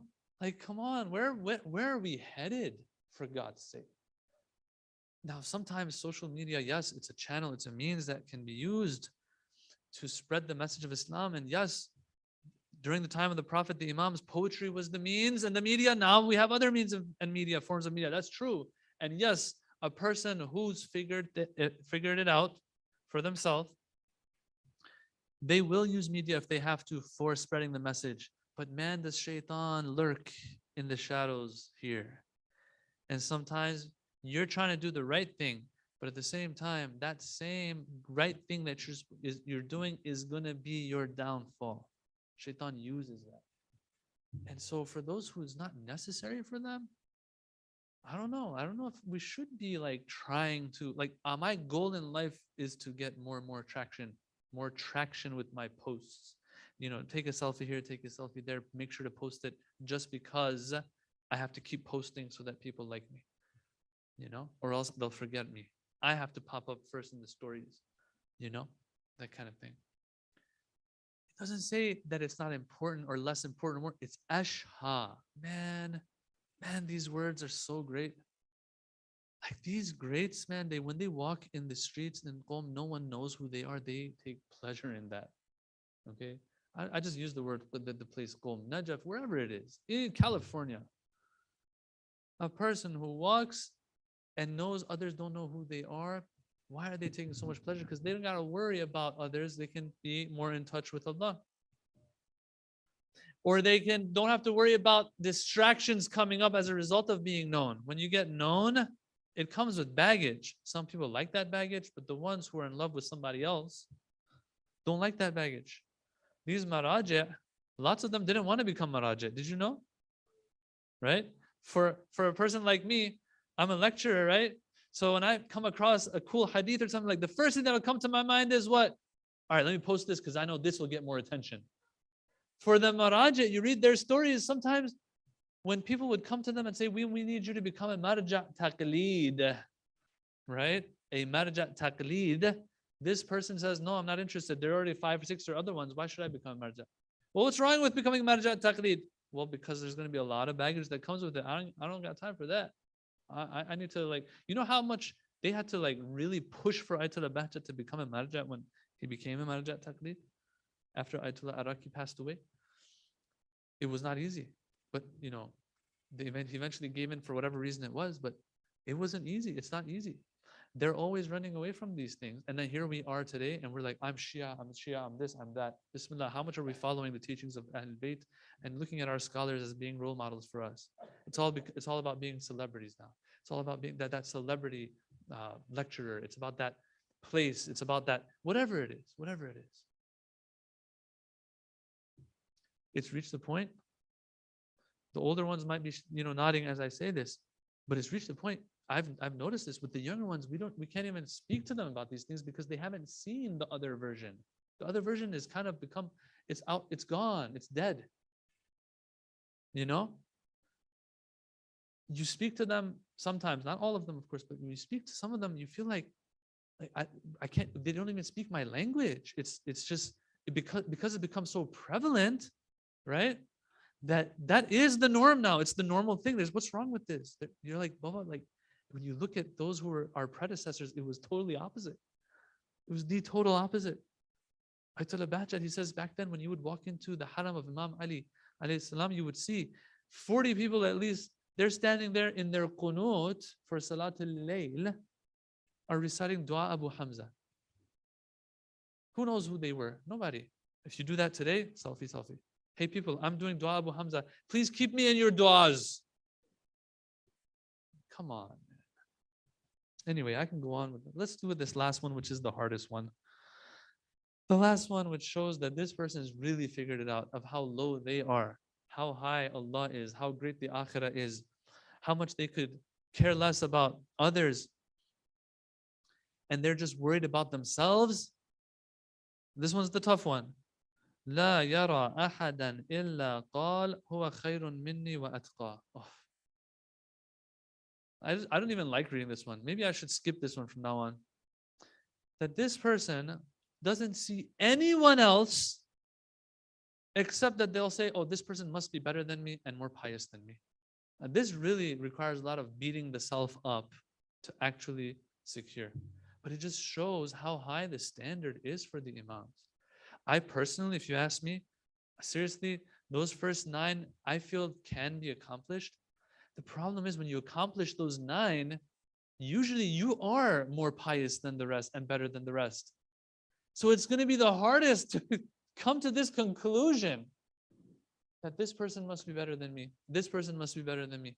Well, these 9 things, not a lot of people have them. And I've accomplished these 9, and I have to, understand that others are higher than me, better than me. They must be better than me. And the Imam explains why this mentality is there, because this person will say to themselves, he will say, maybe this person's khair is, showing, yes, but my shar is within me. Like they don't give themselves benefit of the doubt. They just can't give themselves benefit of the doubt. They're worried all the time. Now, of course, this doesn't have to reach anxiety and any of those psychological issues, All in all, this person is solid to the point that they are worried for themselves this much and that they never feel like there's something special. I think personally, brothers and sisters, although I said this last one is very hard, but if a person continues the path of Allah, each one of these will be accomplished. Yes. And when the time comes for the last one, it will also be accomplished. Allah has to help us. We will try our best, but in the end, I don't know how this is going to happen, but if we do and take the steps we're supposed to take, inshallah, Allah subhanahu wa ta'ala will help us in this path. We ask Allah subhanahu wa ta'ala to give us that tawfiq by the right of Muhammad and Al Muhammad. A few lines of Musibah of Bibi Fatima alayhi salam. Although the Soul Salam and Mercy are really, mashallah, although I don't understand the language, but I could tell, really was wonderful. May Allah bless the brothers and sisters that set all of these programs up. So our salams to Bibi Fatima on these nights. If we can get those lights to Brother Waqar, that would be good. Our salams to Fatima Zahra, our broken mother. I call her our broken mother, and others call her the broken mother. Why? Because sometimes you get what you want from somebody and you go. Sometimes you get what you want, you accomplish what you want, but you make sure that you break that person too. Yeah. With Bibi Fatima, it wasn't just that they got their khilafah, it was all over. She was disrespected, brothers and sisters. She was so respected by the Prophet, but they disrespected her. They said, no, she's a woman. She doesn't understand. Her emotions are getting the best of her. If she's making noise, she doesn't know what she's talking about. Forget it. She angered them. They said, it's okay, we'll just go burn her house down. The Mal'un, he said, we will go and burn her house down. It's in the books. And then they say, but he didn't do it. Okay, I don't care if he did it or he didn't do it, whatever. How dare you say something like this to the daughter of the Holy Prophet? Yes, our broken mother, brothers and sisters. She had nobody to at least give her a shoulder to put her head on. She had to go and knock on the people's doors, say, do you know what's going on? Do you know what you're doing? I can see that in the future my Hussein will be killed because of this day. Oh no, Fatima, you should have come sooner. It's too late now. We already gave our bay'ah. She has to go. And they say she's injured, but she's still knocking on these doors only to be confronted by closed doors. They closed the door in her face. Our broken mother, brothers and sisters. All right, then at least let me cry for my father. No, no, no. Fatima, you're crying too much. Either cry day or night or go out of the city, you know. Our broken mother. She had something from her father that she cherished, but they took that from her as well. Fadak. It has to reach a point that she says, am I not a Muslim that I can inherit from my father? How come you can inherit from your parents? I can't inherit from my father. Am I not a Muslim? No, they're going to break you, Fatima. They're going to break you because you are the one who's going to stand in their face. Her home was respected by the Prophet sallallahu alaihi wasallam. في بيوت أذن الله أن ترفع ويذكر فيها اسمه. These verses, who are they revealed for? Which home? Other than the home of Fatima. This home was respected by the Prophet, but then we will fast forward to the end of the life of the first Khalifa. When he's dying, he says, there are some things I regret. One of those things is I wish I had not ordered that the home of Fatima be opened and entered and compromised. So the Shia, these children of Fatima, are always asking this question, oh first Khalifa, tell us what happened on that day. How did they open the door of Fatima? Did she resist behind the door? Was there a child that she had? Brothers and sisters, this is our broken mother. All I will say is that we know a time, they say, came that Fatima called out, Ya Fidda Sannidini, Faqad wa Rabbi qatalu janini. Oh Fidda, help me up, for by Allah they've killed my baby. They broke her in this way. But I won't say how her arm was broken as she clung onto Ali when they're trying to take him out for bay'ah.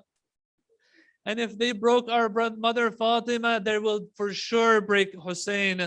Let us take our hearts to Karbala. They got what they wanted, the head of Hussein on the spears. As they are cheering, they are laughing and clapping. Bibi Zainab looks on. That's enough. Don't add insult to injury. All of a sudden they say, that they heard Umar ibn Sa'd call out, مَنْ يَنْتَدِبُ الْحُسَيْنِ. Who will crush the chest of Hussein? 10 of the worst of the worst. They trampled the body of Hussein to the point that later on when they came to Ubaidullah, they said, نَحْنُ رَضَضْنَا الصَّادْرِ بَعْدَ الظَّهْرِ. We're the ones who crushed the chest After we made sure to crush the back of Hussein, our scholars, they say the body of Hussein was spread out on the plains of Karbala. La hawla wa la quwwata illa billah. العلي العظيم وسيعلم الذين ظلموا أي منقلب ينقلبون والعاقبة للمتقين. ماتم حسين يا حسين يا حسين يا حسين.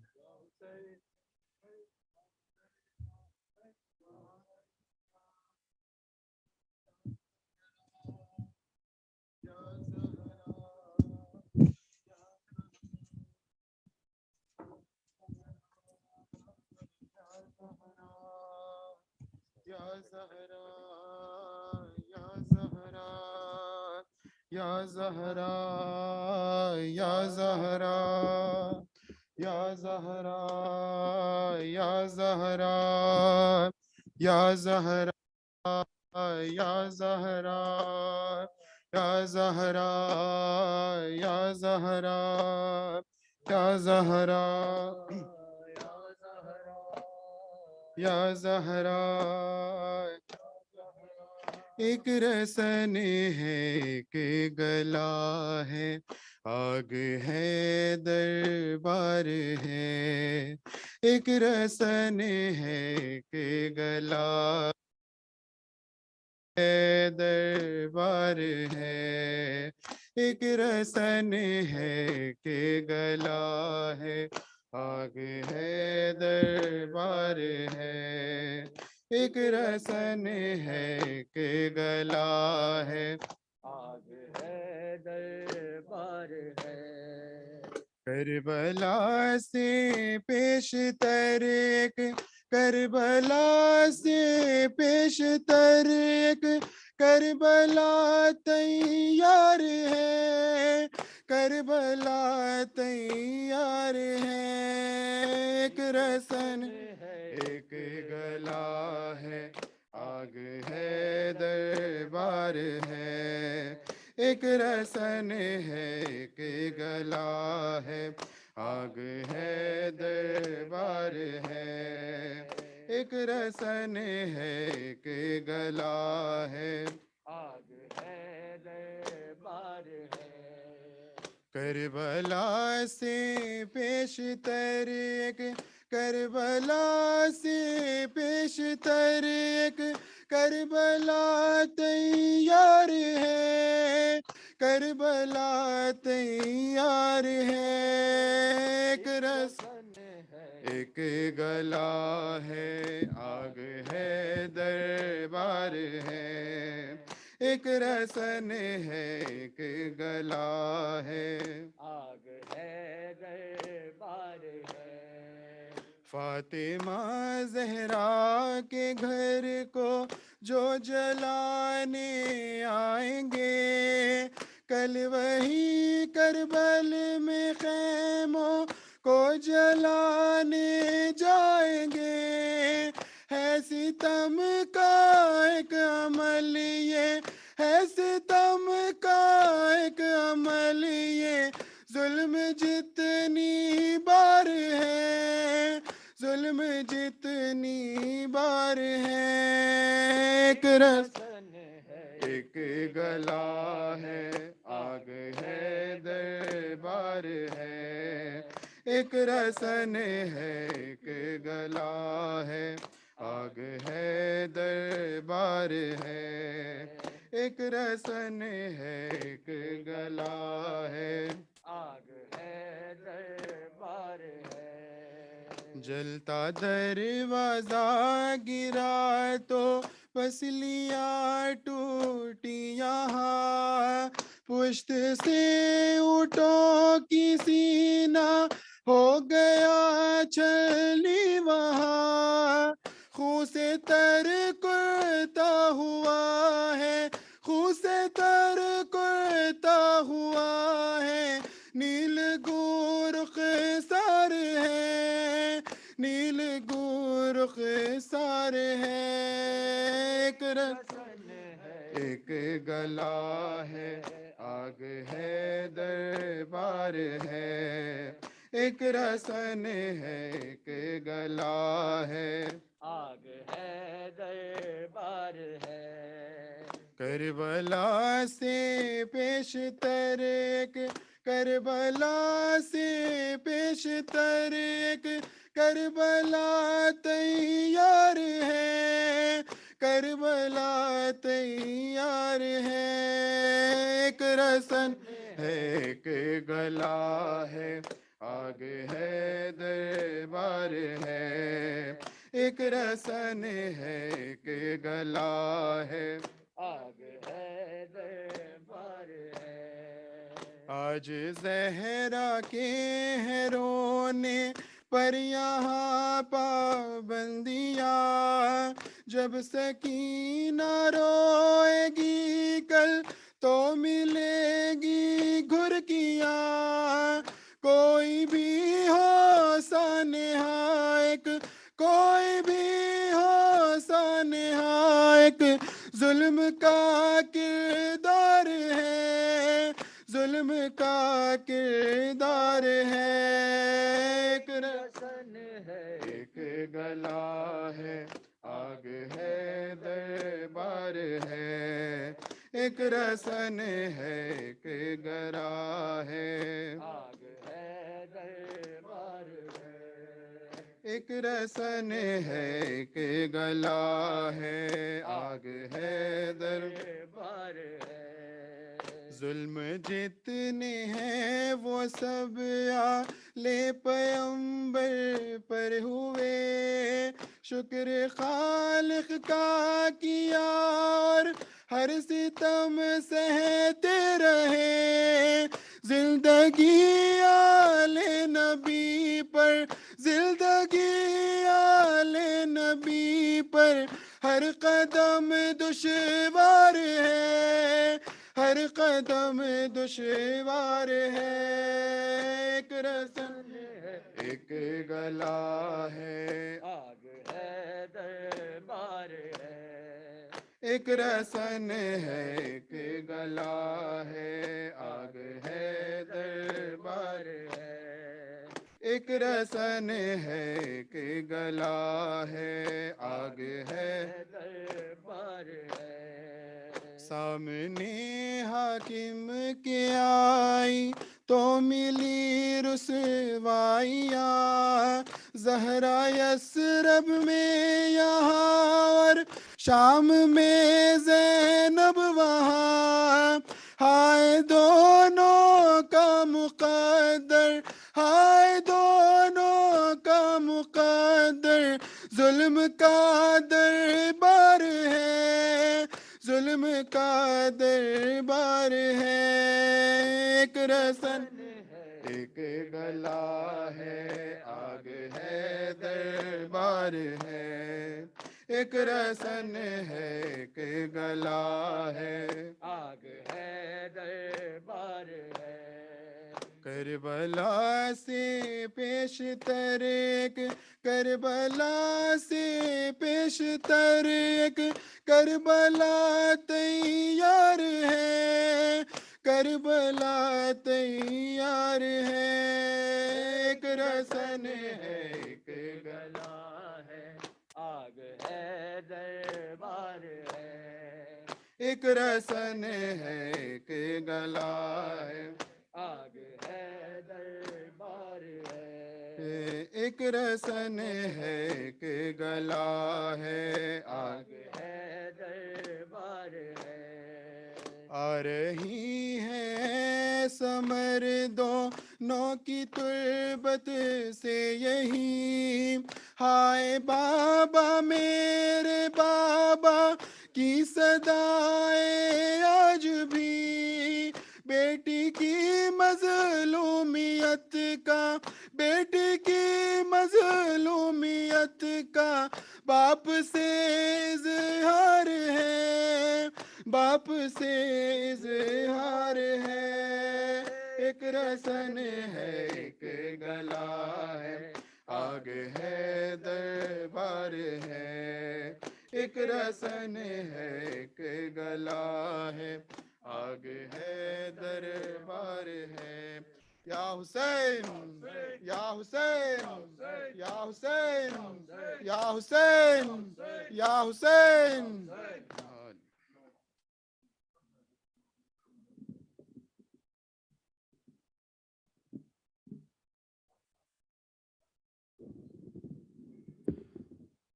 سعيد زيارة الوارثة. Tonight is Shab al-Jumu'ah. بسم الله الرحمن الرحيم. السلام عليك يا أبا عبد الله. السلام عليك يا ابن رسول الله. السلام عليك ورحمة الله وبركاته. السلام عليك يا وارث آدم صفة الله. السلام عليك يا وارث نوح نبي الله. السلام عليك يا وارث إبراهيم خليل الله. السلام عليك يا وارث موسى كليم الله. السلام عليك يا وارث عيسى روح الله. السلام عليك يا وارث محمد حبيب الله. السلام عليك يا وارث علي أمير المؤمنين ولي الله. السلام عليك يا ابن محمد المصطفى. السلام عليك يا ابن علي المرتضى. السلام عليك يا ابن فاطمة الزهراء. السلام عليك يا ابن خديجة الكبرى. السلام عليك يا ثار الله وابن ثاره والبتر الموتور. أشهد أنك قد قمت الصلاة وآتيت الزكاة وأمرت بالمعروف ونهيت عن المنكر وأطعت الله ورسوله حتى أتاك اليقين. فلعن الله أمة قتلتك ولعن الله أمة ظلمتك ولعن الله أمة سمعت بذلك فرضيت به. يا مولاي يا أبا عبد الله، أشهد أنك كنت نورا في الأصلاب الشامخة والأرحام المطهرة، لم تنجسك الجاهلية بأنجاسها ولم تلبسك من مدلهمات ثيابها. وأشهد أنك من دعائم الدين وأركان المؤمنين.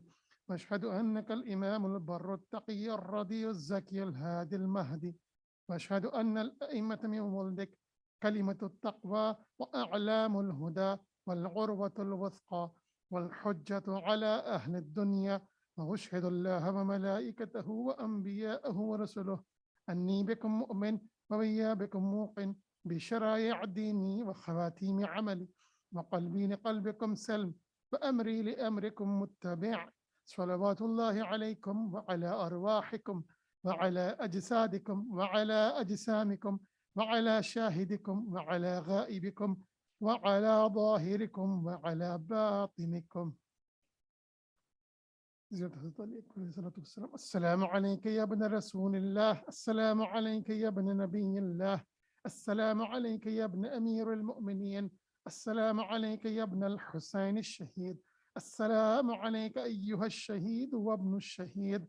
السلام عليك أيها المظلوم وابن المظلوم. لعن الله أمة قتلتك ولعن الله أمة ظلمتك ولعن الله أمة سمعت بذلك فرضيت به. حضرت عباس عليه الصلاة والسلام. السلام عليك يا ابن أمير المؤمنين. السلام عليك أيها العبد الصالح المطيع لله ولرسوله. أشهد أنك قد جاهدت ونصحت وصبرت حتى أتاك اليقين. لعن الله الظالمين لكم من الأولين والآخرين والحقهم بدرك الجحيم. زيارة الصحابة الشهداء عليهم السلام. السلام عليكم يا أولياء الله وأحباءه.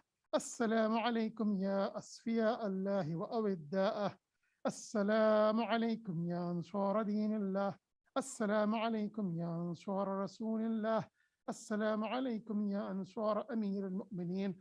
السلام عليكم يا أنصار فاطمة الزهراء سيدة نساء العالمين. السلام عليكم يا أنصار أبي محمد الحسن بن علي الزكي الناصح. السلام عليكم يا أنصار أبي عبد الله.